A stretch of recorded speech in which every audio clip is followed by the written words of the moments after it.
Doctor Lavaque, en las redes sociales se está circulando, vamos a empezar a mencionar un poco y después vamos a andar abarcando un poco más sobre qué es de qué se trata, sobre su candidatura a Defensor del Pueblo de la Nación.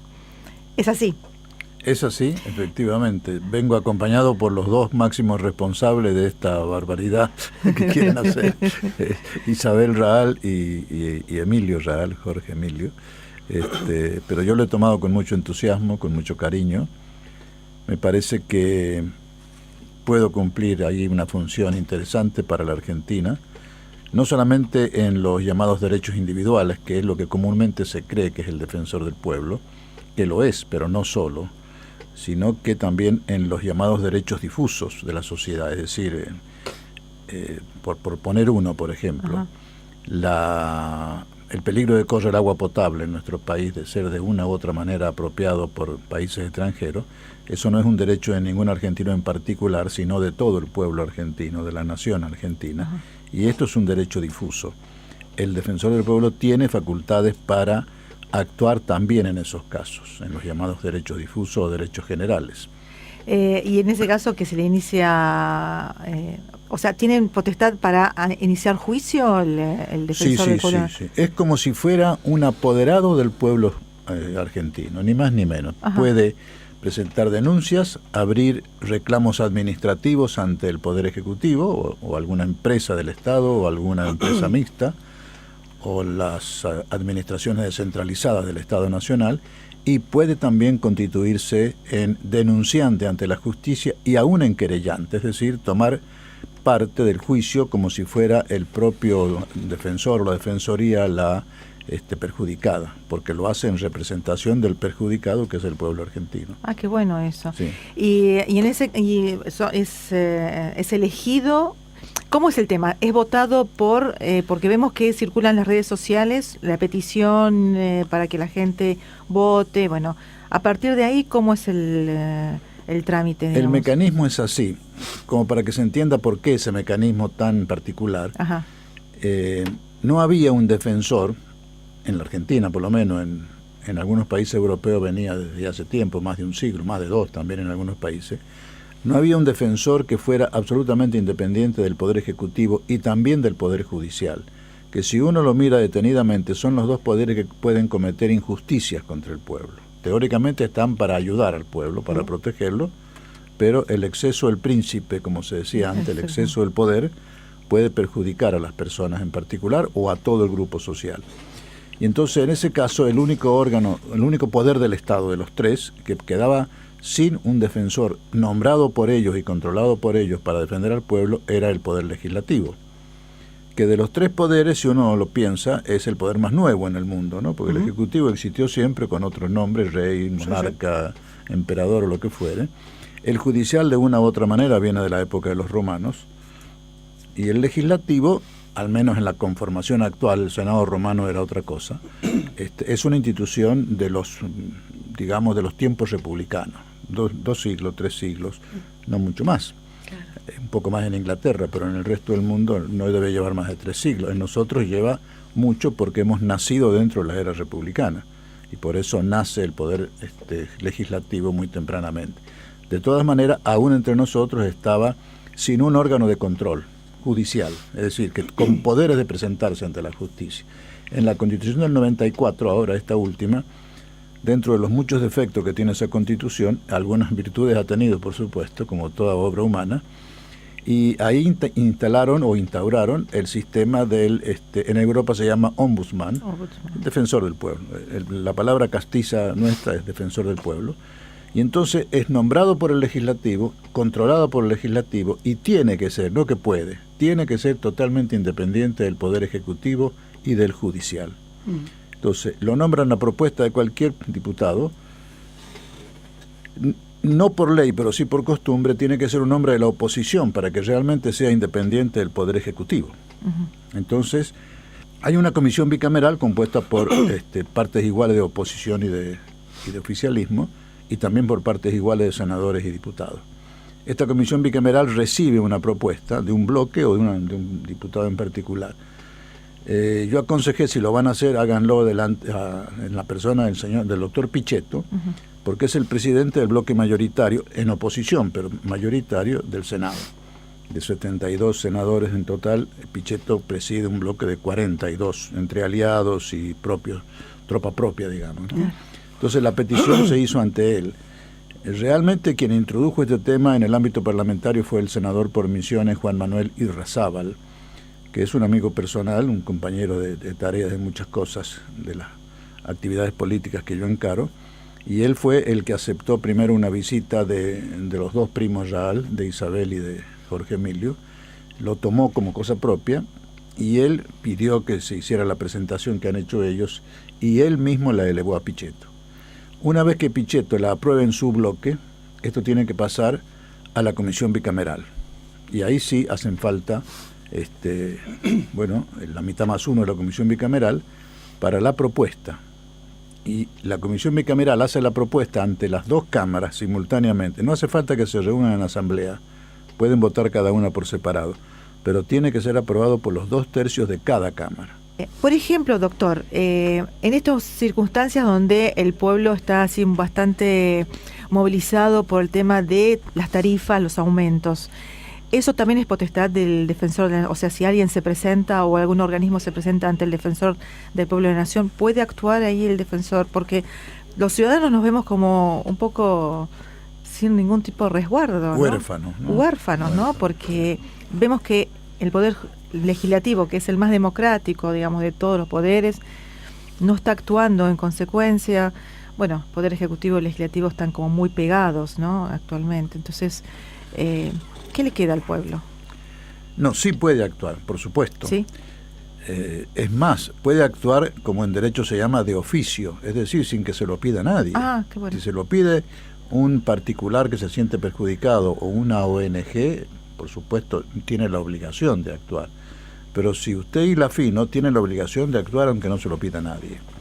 Porque, mire, en el mundo moderno, en las democracias, entre comillas, modernas, digo entre comillas porque no son democracia en definitiva, ¿no? Sí, sí. Pero bueno, en estas supuestas democracias hay dos tipos de corrientes, digamos. Una corriente que viene desde los centros de poder financiero, mundialista, europeo, primer mundo, toda esta historia, que yo resumo en la alianza anglosajona-israelí. Usted saque la hojarasca y el núcleo central de lo que se llama Occidente agresivo hacia el resto del mundo, por no decir imperialista, es Inglaterra, Estados Unidos e Israel. El resto acompaña. Estos han impuesto al mundo de que el mayor problema de los pueblos son los que ellos llaman derechos humanos.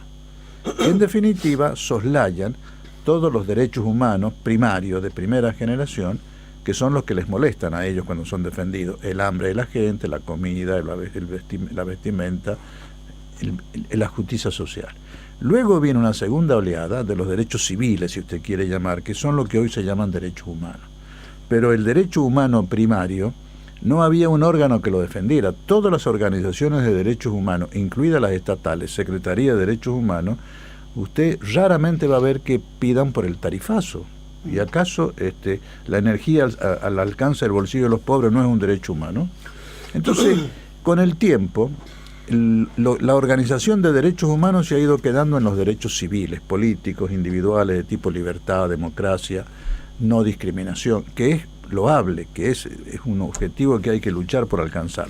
Y han dejado de lado los derechos primarios, que se llaman, que son, insisto, comida, vestida, vivienda, dignidad, agremiación, derecho a agremiación y compañía. Trabajo. Y también por la práctica, con el tiempo, el defensor del pueblo se ha ido volcando a estos derechos. Y está el tercer grupo de derechos, que es lo que yo decía anteriormente, los derechos de la sociedad como tal, los derechos difusos. Porque usted nunca habrá visto que la Secretaría de Derechos Humanos o el INADI, que son los dos nuevas organizaciones creadas desde Europa o desde Estados Unidos, nunca estos van a protestar contra el peligro que corre el agua potable en nuestro acuífero guaraní. ¿Usted escuchó alguna vez esto? Jamás. No. O con las bases norteamericanas. Que ahora o con el tema de Gran Bretaña en las Malvinas. Yo nunca escuché ni a las organizaciones de derechos humanos privadas, ni a la Secretaría, ni al INADI protestar contra esto. Y estos son derechos ni mejores, ni peores, ni más grandes, ni más chicos. Son derechos de los seres humanos. Entonces, todo este sector que molesta a los poderes constituidos, a los poderes que dominan al mundo y a la Argentina, estos son los derechos que defiende el defensor del pueblo. Y por esto es el temor mío, no es un temor, es una realidad, yo lo estoy palpando, a que esto va a ser un camino, mi candidatura, va a ser un camino lleno de obstáculos. No porque haya otro que tenga más votos o menos votos, sino porque ellos saben perfectamente, por mi trayectoria, que si yo tomo la Defensoría del Pueblo, desde ya que voy a defender hasta el más humilde de los argentinos que pida que no le saquen el agua potable, pongamos, pero también voy a defender lo otro. Esto lo saben de memoria y no tengo ningún empacho en decirlo. Si yo asumo esto es para dedicarme a defender los reales, todos reales intereses del pueblo argentino. Vos querías hacer una pregunta, Dani. Sí, pero no relacionada con esto. Bueno. Sigamos con esto en todo. Sí, quería nada más que comentar que el pueblo, la gente, los oyentes en este caso que están escuchándolo, si quieren, nosotros ya lo pusimos en el Facebook, si quieren votar, ¿en qué ayuda que la gente ponga su voto en una página en internet que ahora vamos a nombrar? ¿En qué ayuda esto? Dicho en el mejor sentido de la palabra, en que es una presión moral y política sobre quienes tienen que votar, que son los diputados y senadores nacionales. No es casualidad que este cargo esté vacante desde hace 4 años. Esto significa que quienes tienen que nombrar un defensor no quieren nombrarlo, o no hay los suficientes incentivos para nombrarlo. Entonces, y quienes tienen interés en que sí se nombre, que es la gente que está indefensa, estos son los que tienen que presionar, y hoy en día el sistema legítimo y el sistema práctico eficaz de presionar son las redes sociales, porque esto es lo otro. No pretenda usted que los grandes medios de difusión masiva tomen esto con gusto, al contrario, le van a encontrar 1000 peros y 1000 piedras para ponerlas en el camino, porque forman parte, no voy a dar nombre, pero todos los grandes medios de difusión forman parte del esquema de poder instalado que no quiere ceder terreno, ni en lo económico, ni en lo político, ni en lo periodístico, ni en lo cultural. No quieren. Exactamente. Están en el plan norteamericano, anglosajón israelí más concretamente, de mantener el statu quo de dominación.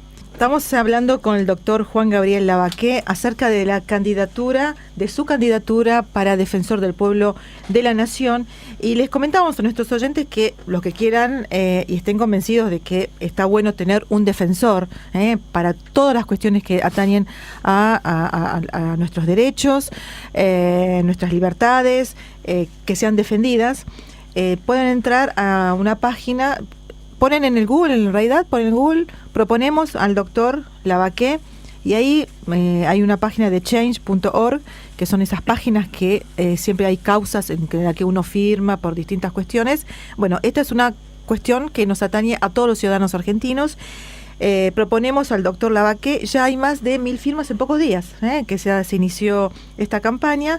Vamos a continuar con esta campaña. Háganla difundir, o sea, circúlenla en las redes sociales que tienen, tanto en Twitter como en Facebook, para que también los que no escuchan este programa y quieran tener un defensor del pueblo lo puedan votar. Es una forma de presionar a los diputados o a los senadores para que ellos también, como hay una comisión bicameral, nos comentaba el doctor, voten, en definitiva, para que tengamos un defensor.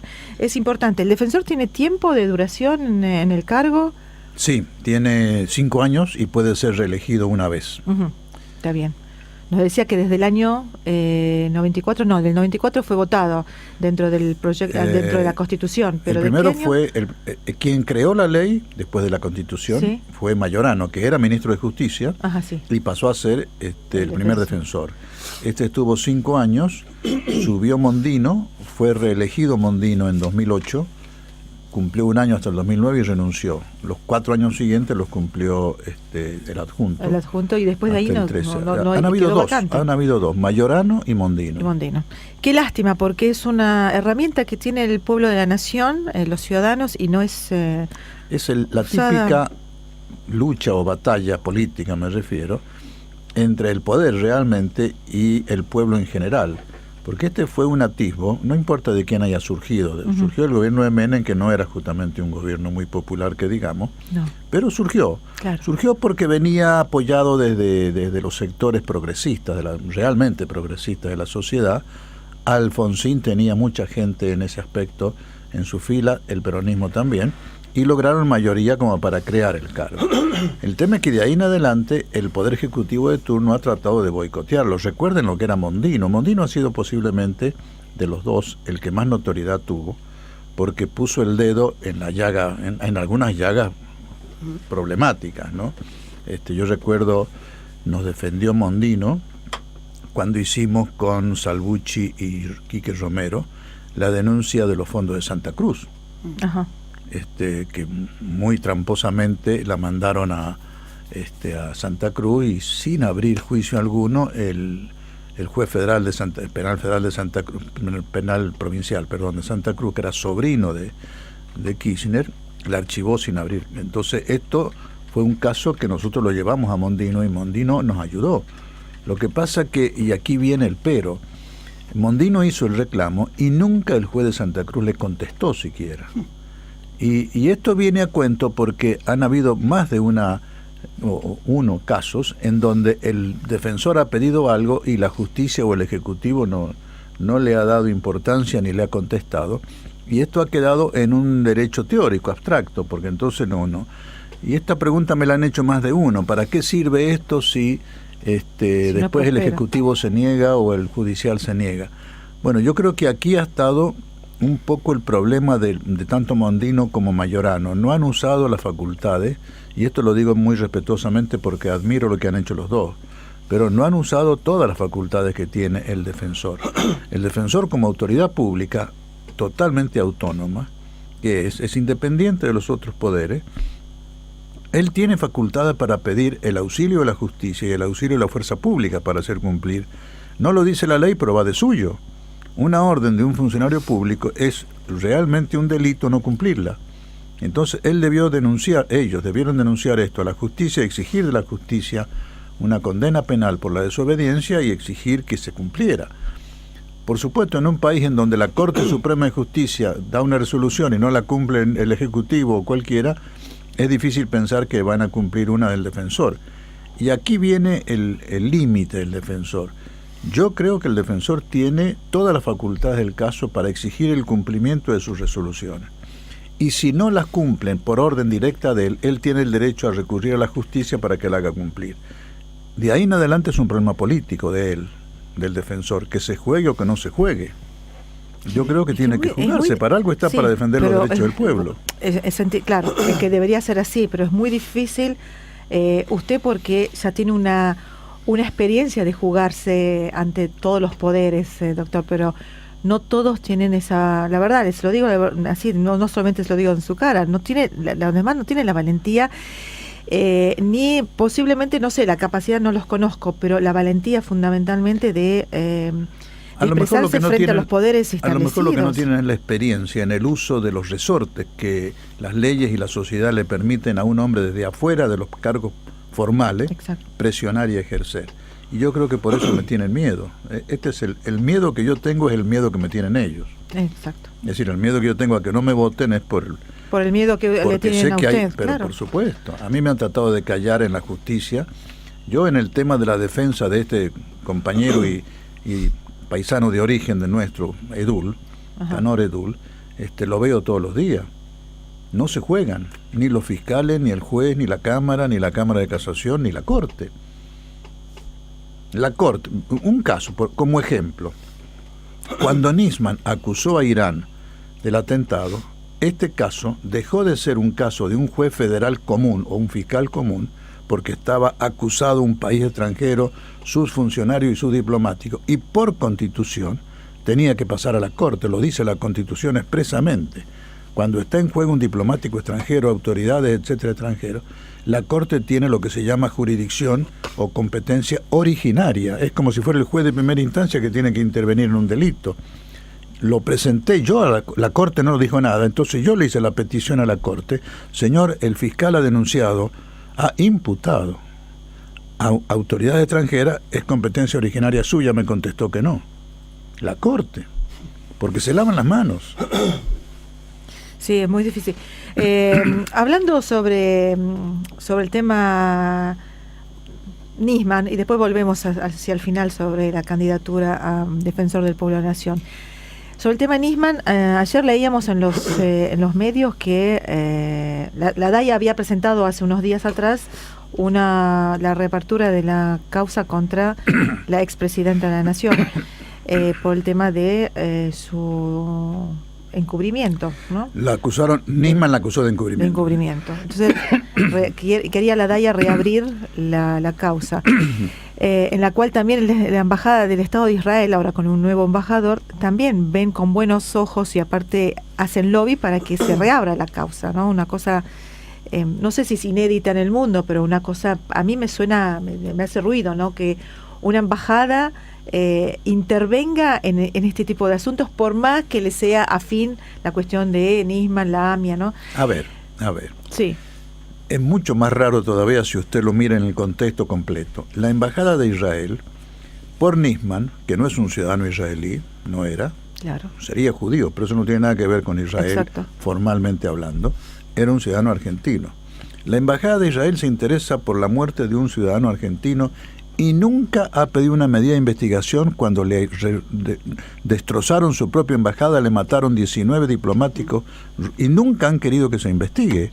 Eso está en la Corte desde hace 23 años, desde el año 92, 24 años. Yo he pedido que se reabra esa causa y se investigue, y me han dicho no. He pedido que me dejen actuar como amicus curiae y me lo ha negado la Corte, porque la Embajada de Israel no quiere que esa causa se mueva. Y sí se interesa por la muerte de un ciudadano argentino. No es cosa rara eso. Es rarísimo, la verdad que sí. El tema es que están buscando alguna explicación o pretexto para reabrir ese tema. Ellos saben que no van a llegar a ningún lado, porque el doctor Rafecas, defensor de los atropellos que alguna vez se cometieron contra los judíos, en fin, defensor de los judíos frente a los atropellos, acuérdense que condenó a una persona por discriminar a los judíos, y la condena que le impuso fue ir al Museo del Holocausto a aprender lo que fue el Holocausto. Uh-huh. Observe usted hasta dónde Rafecas es un hombre comprensible, que tiene comprensión y casi le diría afecto hacia los judíos.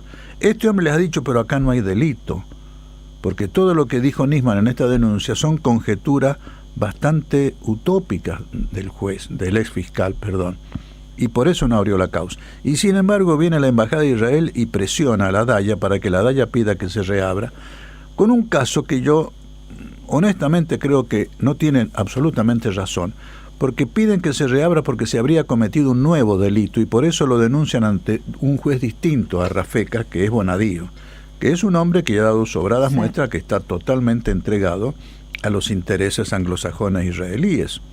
Bueno, digo, esto ya es sí, visible, recordemos que es el juez de la servilleta, es ¿no? Casi grosero, es un juez de la servilleta de paso.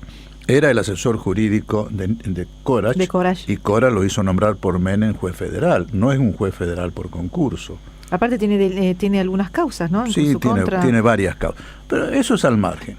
El asunto es que, ¿cuál es el nuevo delito? Que le han grabado a Timmerman privadamente una conversación en donde a un directivo de la DAIA le dice Timmerman: yo sé que fue Irán lo mismo, tengo que pactar con ellos. Ellos dicen es un nuevo delito. Obsérvelo, el delito es de Timmerman y Cristina, según la denuncia de Nisman, por haber tratado de encubrir el tema de Irán. Esto que descubren de Timmerman no es un nuevo delito, es una nueva prueba del mismo delito, porque siguen acusando a Timmerman y a Cristina en base a esa grabación de que quisieron encubrir a Irán. El delito es el mismo. ¿Por qué fue a Bonadío? Tiene que ir, se llama por conexidad, por tener una conexión, tiene que ir al mismo juez Rafecas. Ese juez es el que ha dicho, no hay delito, no abro la causa de nuevo. Entonces se la mandan a Bonadío. Es todo un juego con una connivencia, desgraciadamente es así, ilícita. Es decir, connivencia significa eso, una relación ilícita entre algunos jueces, no todos, algunos fiscales, no todos, y los poderes que hemos nombrado durante todo este programa. Entonces, estas cuestiones, observe usted este punto, un defensor del pueblo, consciente de su deber, debería actuar. Claro. Ahí actúa el defensor del pueblo. También. Debería actuar. Perfecto. Yo lo quiero llevar a otra causa que está muy vinculada a esta, y es el juicio por encubrimiento. Hace 6 meses atrás, digamos, todos teníamos ciertas expectativas de que el juicio por encubrimiento por el atentado a la AMIA, en fin, abriera nuevos caminos, aportara alguna luz. Y hoy pareciera como que es un espacio del ninguneo público, es decir, nadie habla del juicio de esta causa, quizás posiblemente porque no esté aportando demasiado. ¿Usted cómo lo ve, doctor? Aparentemente es una paradoja, no lo es, pero digo aparentemente, porque ahí sí hubo encubrimiento. Tan hubo encubrimiento, claro, Daniel, que está comprobado, claro, que el juez Galeano, en acuerdo con el Poder Ejecutivo, con Beraja, presidente de la DAIA, y con algunos más, pagó $400,000 a Tel Yeldin para que mintiera y dijera que la camioneta se le entregó a los policías. O sea, hay un grosero encubrimiento, más cohecho, más prevaricato. El Código Penal casi entero lo tiene ahí usted si quiere hacer una gráfica exagerada. ¿Y por qué no marcha eso? Porque ese encubrimiento toca a los poderes muy de cerca a los poderes. Era Beraja el que estaba manejando confabulación para encubrir a los verdaderos autores. Le querían echar la culpa a los policías bonaerenses para desviar la atención. Yo le he dicho, desde el fiscal Nisman hasta los fiscales nuevos, hasta el doctor Cimadevilla, el actual responsable de la unidad de investigaciones de la AMIA, pero por el Ministerio de Justicia, digamos que responde al Poder Ejecutivo, le he dicho, dejen de investigar en cuestiones que ustedes saben que no dan resultado. Vayan al meollo de la cuestión. ¿Por qué denuncian que le entregó la camioneta del Yeldin a uno, a otro, al demás, acá, al demás? ¿Por qué no investigan primero si existió esa camioneta como coche bomba? Pero si esto es elemental. Hace 22 años que juegan a ver quién la compró, quién la vendió y todavía no saben si existió. Y yo tengo pruebas de que no existió y nadie quiere seguir esas pruebas. Ni Cimadevilla, que ya lleva 20 días mi denuncia en manos de Cimadevilla y ni siquiera me ha respondido. Todo esto es parte de un defensor del pueblo que quiera actuar en conciencia. Sí, por eso le van a tener miedo. Por eso le van a tener miedo. O sea, desde los distintos órganos del poder, tanto ejecutivo como judicial, le van a tener miedo a su nombramiento, doctor. Mire, y el pueblo es el que tiene que salir a decir queremos a Lavaquí, porque si usted nos va a defender ante semejante atropello, porque esto, el no conocer, en definitiva, después de 21 años, 22 años, quiénes han sido los responsables de la voladura de la AMIA, o lo que usted dice, no se sabe por qué no se investiga lo que fue la voladura de la Embajada de Israel. Esto es un atropello también a nuestra... Pero por supuesto. A nuestra ciudadanía. Porque agréguele un paso más a su argumento, que yo coincido plenamente con él. ¿De dónde surgió la acusación contra los árabes musulmanes, el Medio Oriente, Irán o Siria o lo que fuere del atentado a la AMIA? Surgió de Estados Unidos y de Israel. Volvemos a los anglosajones israelíes. Sí. El mismo día, yo lo he dicho en este programa anterior, el mismo día del atentado, desde el Departamento de Estado se dijo fueron los musulmanes y desde Israel se dijo fueron las principales autoridades. O sea, nos han metido indebidamente, injustamente, en el conflicto que tiene Estados Unidos, los anglosajones israelíes contra los países del Medio Oriente. Nos han metido de contrabando en una cuestión que hipoteca nuestro futuro. Mire usted si no es un tema para un hombre que quiera defender realmente los intereses del pueblo argentino. La Argentina tiene 6 enormes conflictos en este momento, todos con el poder anglosajón israelí. La deuda externa y los fondos buitres, que está manejado directamente por un grupo sionista de Estados Unidos. El narcotráfico, que no es sionista, pero evidentemente está todo el poder norteamericano jugando para que el narcotráfico lo manejen ellos. La DEA es narcotraficante, igual que lo es cualquiera de estos lobbies o de estos carteles. Sí. Lo que pasa es que el narcotráfico para ellos es bueno cuando mandan su dinero por el circuito de Wall Street y beneficia a la economía norteamericana. Es malo cuando la mandan por otro lado. Esta es la única diferencia. La DEA es tan narcotraficante como cualquier cartel. Lo ha sido hasta con Noriega en Panamá, lo ha sido con todos los que quisieron narcotraficar, controlado por la DEA y la CIA. Segundo tema. Tercer tema, la falsa investigación del atentado a la embajada, y el atentado mismo es otro punto de conflicto que nosotros no lo hemos creado. Similarmente con el tema de la AMIA y su falsa investigación, que lo están utilizando para desestabilizar a la Argentina. La acción de Gran Bretaña y la OTAN en Malvinas, y la acción de Gran Bretaña, Estados Unidos e Israel comprando tierras en la Patagonia y otras cosas más importantes que la compra de tierra, o tan importantes. 6 conflictos. Todos de proyección estratégica internacional, los 6 con el poder anglosajón israelí. ¿Por qué no se investiga esto? No se sabe tampoco. Usted habla con cualquier ciudadano que por ahí no está muy atento a estas cuestiones y no conoce. No hay información, doctor. Se mantiene en silencio intencionadamente. El tema de las bases instaladas en el sur o en la triple frontera, no se sabe. Nadie sabe que hay... O la inmigración así tan repentina de soldados israelíes a la Patagonia, tampoco se sabe. Y uno dice, cuando uno lo comenta, dice, no, pero estos son conjeturas o imaginaciones de ustedes. No, lo han visto gente. Los mochileros no es ninguna conjetura, está documentado. Sí, por supuesto. Pocas veces yo lo he contado en público, pero con mi esposa en el año 88, por pedido de un comandante de gendarmería retirado, que vio que estábamos actuando en esa dirección, nos dio los mapas, la ubicación de los mochileros, y nos conectó con 2 destacamentos de gendarmería en la cordillera patagónica, uno en el Calafate y el otro cerca del Chaltén. Nos fuimos con mi esposa y visitamos la zona con los comandantes de gendarmería y nos indicaron punto por punto dónde estaban los mochileros. Esto no es ningún cuento, Tamara. No, seguro. Y eso no se sabe. Hay muy poca información, y la verdad, el quitarle información a la ciudadanía es un delito.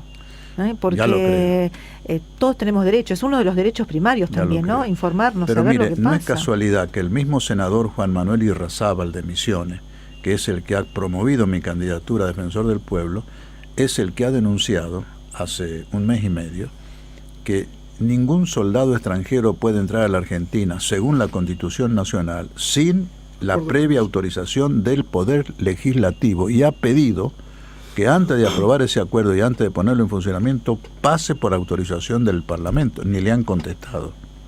Él mismo es el que presenta mi candidatura hoy.